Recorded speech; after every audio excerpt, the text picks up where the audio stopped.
Sita Kaur England में पैदा हुई और इंग्लैंड में ही उसकी परवरिश हुई। जब सीता कौर की उम्र थी सिर्फ 23 साल, तब उसके माँ बाप ने उसको एक पवन सैनी नाम के लड़के से इंट्रोड्यूस किया। इसके बाद इन दोनों में बातचीत शुरू हुई और धीरे धीरे इनका रिलेशनशिप डेवलप हुआ। फिर साल 2005 में इन दोनों की शादी हुई और शादी के अगले 10 सालों में इनके घर 4 बच्चों ने जन्म लिया। अब जिस घर में 4 बच्चों ने जन्म लिया, हम मान सकते हैं कि वो घर खुशियों से भरा होगा। पर सीता कौर की लाइफ ऐसी बिल्कुल नहीं थी। शादी के इन 10 सालों में सीता कौर के साथ पवन सैनी द्वारा वो सब कुछ किया गया जो किसी भी टिपिकल घरेलू हिंसा के केस में हमें देखने को मिलता है। इंग्लैंड में पैदा होने के बावजूद सीता कौर की ये सोच थी कि एक इंसान की एक जिंदगी में सिर्फ एक बार ही शादी हो सकती है, जिस कारण वो अपने घर में सब कुछ सहन करती रही। पर इसका मतलब ये बिल्कुल नहीं था कि सीता कौर कमजोर थी। शादी के बाद जब पवन सैनी और सीता कौर के घर एक एक करके बच्चों ने जन्म लेना शुरू किया, तब पवन सैनी ने अपनी पत्नी सीता कौर से बिना सलाह किए अपने बच्चों के लिए ही एक ऐसा फैसला किया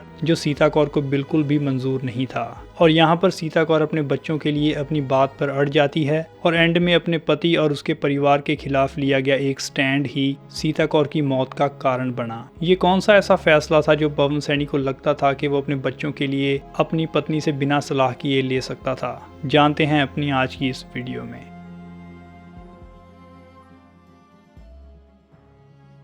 सीता का जन्म साल 1982 में नॉर्थ लंदन में ही रहने वाली एक सिख फैमिली में हुआ। सीता का एक बड़ा भाई और 2 बहनें और भी थी। सीता की एक जुड़वा बहन भी थी जिसका नाम था गीता, और इन दोनों बहनों का नाम सीता और गीता बॉलीवुड की फिल्म से प्रेरित था। साल 2005 में जब सीता की उम्र 23 साल थी, उस वक्त वो नॉर्थ लंदन में ही अपना एक ब्यूटी पार्लर का बिजनेस चलाती थी। अब सीता की उम्र शादी के लायक हो चुकी थी और उसके माँ बाप ने उसके लिए एक लड़का ढूंढना शुरू किया। सीता के एक फैमिली फ्रेंड ने ही सीता के परिवार को एक पवन सैनी नाम के लड़के से मिलवाया। पवन सैनी हरियाणा के कुरुक्षेत्र से थोड़ा टाइम पहले ही लंदन आया था और वो कंस्ट्रक्शन इंडस्ट्री में ही एक लेबर की जॉब करता था। अब सीता और उसके परिवार से हुई इंट्रोडक्शन के बाद जल्दी ही सीता और पवन सैनी आपस में बहुत ही ज्यादा घुल मिल गए और पूरा 1 साल एक दूसरे से बातचीत करने के बाद इन दोनों ने शादी करवाने का फैसला किया। पवन सैनी का सारा परिवार अभी भी इंडिया में ही रहता था और उसके परिवार में उसके माँ बाप के अलावा उसका एक बड़ा भाई और एक बड़ी बहन भी थी। अब साल 2005 में हुई शादी के 1 साल बाद पवन सैनी और सीता कौर के घर उनकी पहली संतान पैदा हुई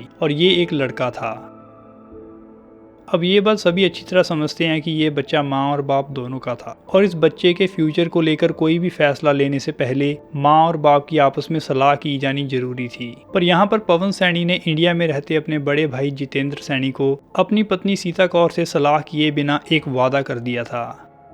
पवन सैनी के बड़े भाई जितेंद्र सैनी की शादी को कई साल हो चुके थे, पर उसकी अभी तक कोई भी संतान नहीं थी, जिस कारण पवन सैनी ने अपने भाई से ये वादा किया कि उसके घर में पैदा होने वाला पहला लड़का वो अपने भाई जितेंद्र सैनी को अडॉप्शन के लिए दे देगा। पर जब पवन सैनी का अपने भाई को किया हुआ वादा पूरा करने का टाइम आया, तब सीता कौर उसके सामने आकर खड़ी हो जाती है। जब पवन सैनी ने सीता कौर से अपना पहला बच्चा उसके बड़े भाई जितेंद्र सैनी को देने की बात कही, उस टाइम सीता कौर साफ साफ शब्दों में पवन सैनी को ये बात क्लियर कर देती है कि वो कभी भी अपना कोई भी बच्चा अडॉप्शन के लिए किसी को भी नहीं देने वाली, यहाँ चाहे फिर पवन सैनी का भाई ही क्यों ना हो। अब सीता और पवन सैनी के पहले बेटे यश कुमार सैनी के जन्म को 2 साल हो चुके थे। फिर 2 साल बाद पवन और सीता के घर एक और बच्चे ने जन्म लिया, पर इस बार ये बच्चा एक लड़की थी। और आपको ये जानकर बिल्कुल भी हैरानी नहीं होगी कि पवन सैनी के भाई जितेंद्र सैनी को लड़की नहीं चाहिए थी, वो सिर्फ लड़के को अडॉप्ट करना चाहता था। पवन और सीता ने अपनी इस लड़की का नाम रखा हिमानी, और हिमानी के जन्म के बाद सीता को कुछ सालों के लिए थोड़ी चैन की जिंदगी जीने का मौका मिला, क्योंकि अब उस पर उसका बच्चा अडॉप्शन के लिए देने का प्रेशर धीरे धीरे कम हो चुका था। पर फिर आया साल 2012। इस बार सीता कौर एक बार फिर प्रेग्नेंट थी और इस बार उसने 2 जुड़वा बच्चों को जन्म दिया, एक लड़का और एक लड़की। लड़की का नाम रखा गया वीरा और लड़के का नाम विजेश। और एक बार फिर सीता कौर के ऊपर अपने इस दूसरे बेटे विजेश को पवन सैनी के बड़े भाई जितेंद्र सैनी को देने का प्रेशर बढ़ना शुरू हुआ। पर इस बार भी सीता कौर का स्टैंड वही था कि वो अपने किसी भी बच्चे को, चाहे वो लड़का हो या लड़की, अडॉप्शन के लिए नहीं देने वाली। और यहाँ पर अपने बच्चों को अपने पास रखने के लिए वो अपने घर में घरेलू हिंसा सहती रही और उसके साथ पवन सैनी द्वारा की जाने वाली घरेलू हिंसा हिंसा के बारे में उसके घर वालों को भी पता था और यहाँ तक कि सीता कौर के घर वालों ने उसको इस बात पर भी सपोर्ट दी कि अगर वो पवन सैनी से डिवोर्स लेकर अलग होने का फैसला करती है तो इस फैसले में भी उसकी फैमिली उसकी पूरी सपोर्ट करेगी। पर जैसे मैंने आपको पहले बताया, सीता कौर इंग्लैंड में पैदा होने के बावजूद इस बात पर विश्वास रखती थी कि एक इंसान की एक जिंदगी में सिर्फ एक ही बार शादी हो सकती है और वो अपने घर में मेंटल और फिजिकल टॉर्चर सहते हुए पवन सैनी के साथ ही रहती रही। अब सीता और पवन सैनी के चारों बच्चे धीरे धीरे बड़े हो रहे थे, पर पवन सैनी का इंडिया में रहता परिवार उसके ऊपर एक लड़का अडॉप्शन के लिए देने को प्रेशर डालता रहा और पवन सैनी एक ऐसा इंसान था जिसके लिए उसके अपने बीवी और बच्चे बाद में आते थे और उसके माँ बाप और भाई बहन पहले। इसलिए साल 2015 में पवन सैनी ने अपने परिवार के साथ मिलकर एक प्लान बनाया। साल 2015 के जनवरी महीने में पवन सैनी ने सीता कौर को बताया कि इंडिया में रहती उसकी मां की हालत बहुत ही ज्यादा बुरी है और हॉस्पिटल के डॉक्टर भी उसको जवाब दे चुके हैं, जिस कारण पवन सैनी चाहता था कि वो अपने सारे बच्चों को एक आखिरी बार उनकी दादी से मिलवाने लेके जाए। यहाँ पर पवन सैनी अकेला इंडिया जाना चाहता था, पर सीता कौर को ये बात अच्छी तरह पता थी कि अगर उसने अपने बच्चे अकेले इंडिया भेजे तो एक बहुत ही बड़ा रिस्क था कि शायद उसका एक बेटा इंडिया में ही रख लिया जाए, जिस कारण वो पवन सैनी की इस बात को मान जाती है कि हाँ वो उनके बच्चों को इंडिया लेकर जाएंगे। पर यहाँ पर सीता कौर भी उनके साथ जाना चाहती थी। यहाँ पर सीता कौर के परिवार ने सीता कौर को इस बात की वार्निंग भी दी कि उसका अकेले पवन सैनी के साथ अपने बच्चों को लेकर इंडिया जाना सेफ नहीं है और इस तरह सीता सभी वार्निंग साइंस को इग्नोर करती हुई फरवरी साल 2015 में अपने चारों बच्चों को लेकर पवन सैनी के साथ इंडिया चली जाती है। यहाँ पर सीता कौर को ये लगता था कि वो 1-1.5 महीने के लिए इंडिया जा रही है, पर उसको इस बात का जरा भी आइडिया नहीं था कि पवन सैनी ने इंडिया जाने से पहले ही अपनी जॉब से भी रिजाइन कर दिया और अपनी गाड़ी की इंश्योरेंस भी कैंसिल करवा दी। उसने अपनी गाड़ी को बेचने की भी कोशिश की, पर वो टाइम पर अपनी गाड़ी नहीं बेच पाया। मतलब कि यहाँ पर ये साइन क्लियर था कि पवन सैनी 1-1.5 महीने के लिए तो इंडिया बिल्कुल ही नहीं जा रहा। अब सीता कौर इंडिया जा चुकी थी और 1-1.5 महीने वहाँ पर रहने के बाद 30 मार्च 2015 को आधी रात इंडिया से इंग्लैंड एक फोन कॉल की गई। ये फोन कॉल करने वाला था पवन सैनी और फोन कॉल की गई थी सीता कौर के इंग्लैंड में रहते परिवार को। पवन सैनी इस फोन कॉल पर सीता कौर के माँ बाप और बाकी परिवार वालों को ये बताता है कि 30 मार्च की रात को अचानक सोए हुए सीता कौर की उसकी नींद में ही मौत हो चुकी है। सीता कौर का परिवार जो पहले ही उसकी वेलबींग को लेकर बहुत ही चिंता में था, सीता कौर की मौत की खबर सुनकर शॉक में चले गए। पवन सैनी ने यहाँ मौत का कारण बताया हार्ट अटैक, पर उसके परिवार को पता था कि यहाँ पर कुछ ना कुछ गड़बड़ जरूर हुई है, जिस कारण उसका परिवार अगले ही दिन इंग्लैंड से टिकट बुक करवाकर हरियाणा के कुरुक्षेत्र पहुंच गया। 31 मार्च को जब सीता कौर का परिवार कुरुक्षेत्र में पवन सैनी के घर पहुंचा तो वो देखते हैं कि सीता कौर की बॉडी को एक बॉक्स में कंबलों में लपेट कर रखा गया था। शुरुआत में सीता कौर की बहन ने सीता कौर की बॉडी तक जाने की कोशिश की, पर यहाँ पर सीता कौर की बहन ने मेरे को एक फोन कॉल में ये बताया कि पवन सैनी के घर कम से कम 70-80 लोगों की भीड़ खड़ी थी और गीता को अपनी बहन की बॉडी के पास पहुंचने के लिए रिश्तेदारों की एक भीड़ से लड़ना पड़ा। यहाँ पर पवन सैनी के रिश्तेदारों की ये कोशिश थी कि सीता के परिवार को उसकी बॉडी तक ना पहुँचने दिया जाए, क्योंकि जिस बॉक्स में सीता की बॉडी रखी हुई थी, जब गीता ने जाकर उस बॉक्स को खोला और सीता की बॉडी के ऊपर से कंबल हटाने शुरू किए, तब उनको सीता के शरीर पर कुछ ऐसे निशान दिखाई दिए जिनसे ये बात क्लियर थी कि सीता के साथ मारपीट की गई है। सीता कौर के गले के साथ साथ उसकी सारे शरीर पर स्क्रैच मार्क्स थे और ये बात क्लियर थी कि सीता की मौत से पहले उसने बहुत ही ज़्यादा स्ट्रगल की।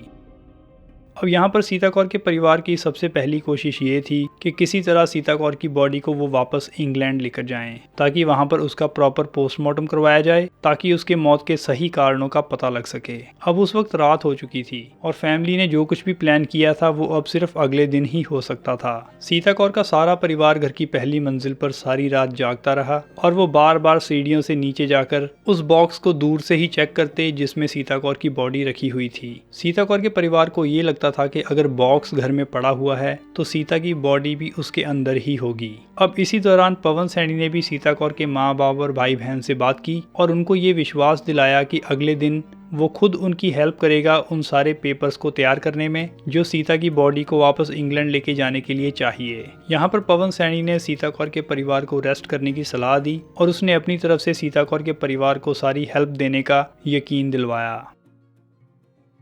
अब अगली सुबह हो चुकी थी और सीता कौर का परिवार अपनी आगे की कार्रवाई कंटिन्यू करने के लिए तैयार होना शुरू हुआ कि तभी पवन सैनी कमरे में एंटर हुआ और उसने सीता कौर के परिवार को एक ऐसी बात बताई जिसको सुनकर सीता कौर के परिवार के होश उड़ गए। पवन सैनी ने बताया कि उसने अपने परिवार के साथ मिलकर पिछली रात ही सीता कौर का अंतिम संस्कार भी कर दिया है और यहाँ पर उसने सीता कौर के परिवार को चुपचाप वापस इंग्लैंड जाने को कहा। अब सीता कौर का परिवार ये बात भूल गया कि वो इस वक्त इंडिया में थे और जिस जगह वो खड़े थे वहाँ पे सारी पुलिस पहले ही पवन सैनी के परिवार की सपोर्ट करती थी। और जब सीता कौर के परिवार ने जाकर लोकल पुलिस में पवन सैनी और उसके परिवार के खिलाफ रिपोर्ट लिखवाई तो आगे से लोकल पुलिस का रवैया भी कुछ खास अच्छा नहीं था। पर अब जब सीता कौर की बॉडी का ही अंतिम संस्कार कर दिया गया था, पुलिस को भी अपनी इन्वेस्टिगेशन को निपटाने में ज्यादा टाइम नहीं लगा और जल्दी ही पुलिस इस नतीजे पर पहुंची कि सीता की मौत नेचुरल थी और इसमें पवन सैनी और उसके परिवार का कोई भी हाथ नहीं था। यहाँ पर पवन सैनी के परिवार में से किसी से भी पूछताछ नहीं की गई और ये बात बिल्कुल साफ थी कि लोकल पुलिस पवन सैनी के परिवार के साथ काम कर रही थी।